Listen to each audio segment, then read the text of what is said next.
ये कोई cease fire नहीं है, एक दिखावा है। अब हर चीज़ कैमरे के ऊपर नहीं बोली जा सकती। देखिए सीधी हिसाब है, ना वो हमसे पूछ के अटैक करने आए थे, ना उनसे पूछ के वो सीज फायर करने वाले हैं। तो लड़ाई देख रहे हैं तो अमेरिका को अपने सारे हथियारों का डिमोनेशन करने से अच्छा उसको डिस्ट्रॉय करना है। वो डिस्ट्रॉय करेगा, उसके चलते उसकी इकोनॉमी में ग्रोथ होगी और वो पिछले आने वाले 10 सालों की तैयारी कर रहा है। मुशर्रफ खमैनी साहब ने उनका वो निकाला है, क्या बोलते हैं, वीडियो।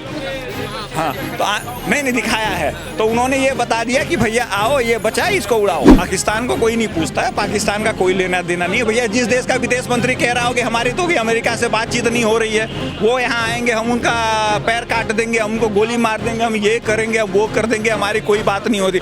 अगली सुबह के बोलता हाँ जी हम तो सीज फायर के लिए मान गए। देखिए इजराइल कभी नहीं रुकने वाला है और इजराइल तब तक नहीं रुकेगा जब तक ईरान में सत्ता परिवर्तन नहीं हो जाता। देखिए राजनीति में टैक्टिक्स होती है, पाकिस्तान का कोई एंगल नहीं है इसमें, पाकिस्तान का कोई लेना देना नहीं है। पहले भी पाकिस्तान को मूर्ख बनाया जाता रहा है, इस बार भी पाकिस्तान का काटा गया है। नमस्ते, मैं शमी, सौगन टीवी में स्वागत है आपका। देखिए ये खबर आप तक ज़रूर पहुंचेगी अब तक कि ईरान और अमेरिका के बीच सीज़ फायर का ऐलान हो चुका है, लेकिन इजराइल क्या इस सीज़ फायर को मान रहा है? क्योंकि हमने देखा कि इजराइल की तरफ से एक हमला हुआ ईरान पर और बदले में ईरान भी कर रहा है। स्टेट ऑफ हॉर्मुज़ क्या खोला जाएगा? बहुत सारे सवाल है। क्या भारत LPG सिलेंडर आ पाएगा? इन सारे सवालों के जवाब हम अमित जी से लेने की कोशिश करेंगे। अमित जी बहुत बहुत स्वागत है आपका। नमस्कार। जो सीज़ फायर हुआ, क्या ये वाकई में सीज़ फायर था या फिर ये एक दिखावा है? ये कोई सीज फायर नहीं है, एक दिखावा है। अब हर चीज़ कैमरे के ऊपर नहीं बोली जा सकती। देखिए सीधी हिसाब है, ना वो हमसे पूछ के अटैक करने आए थे, ना उनसे पूछ के वो सीज फायर करने वाले हैं। ठीक है, देखिए एंड ऑफ द डे इसका रिजल्ट यही होना है। मैं कितनी बार बोल चुका हूँ कि ईरान का जो आयल है वो अमेरिकी कंपनियों को जाएगा। जो युद्ध लड़ा जाता है उसकी एक रणनीति होती है। एडम स्मिथ के कैपिटलिज्म में अमेरिका की इकोनॉमी डेढ़ हो चुकी है, उनके पास कर्जा बहुत हो चुका है। तो पिछले बहुत सालों से उनकी, देखिए अमेरिका की सैटेलाइट इंडस्ट्री अगर कोई है तो वो वेपन्स की है और दूसरे नंबर पे फार्मास्यूटिकल्स की है। तो फार्मा का आपने कोविड देख ही लिया है। अब ये जो लड़ाई देख रहे हैं तो अमेरिका को अपने सारे हथियारों का डिमोनेशन करने से अच्छा उसको डिस्ट्रॉय करना है। वो डिस्ट्रॉय करेगा, उसके चलते उसकी इकोनॉमी में ग्रोथ होगी और वो पिछले आने वाले 10 सालों की तैयारी कर रहा है।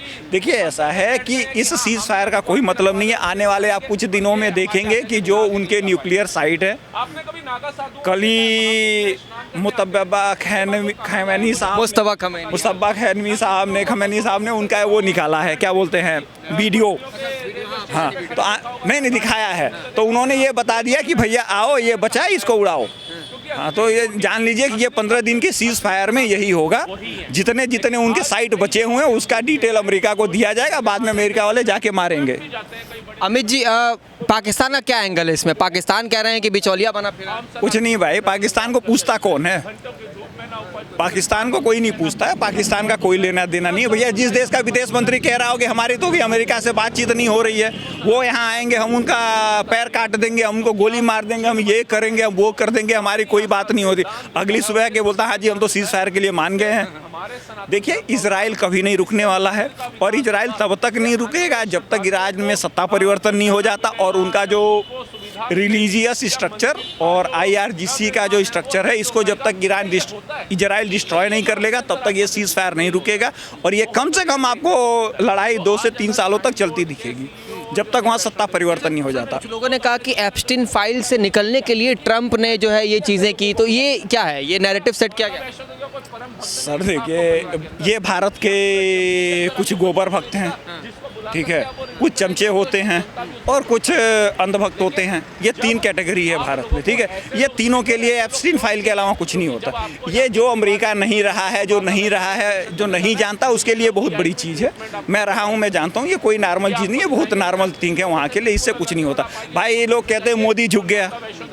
भाई मैं अपनी फाइल नहीं रोक पा रहा हूं, मैं आपको क्या ब्लैकमेल कर लूंगा? भाई अगर डोनाल्ड ट्रंप इतने पावरफुल होते तो उनकी जो फाइल एप्स्टीन में घूम रही है, उनके जो वीडियो घूम रहे हैं, उसी को रोक लेते।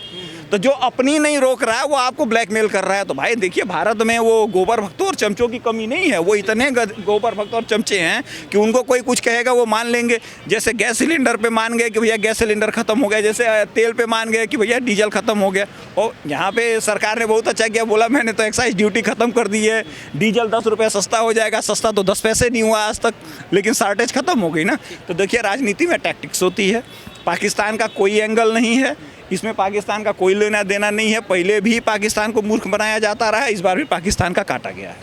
आप देख रहे हैं सौगंध टीवी, सौगंध वतन की।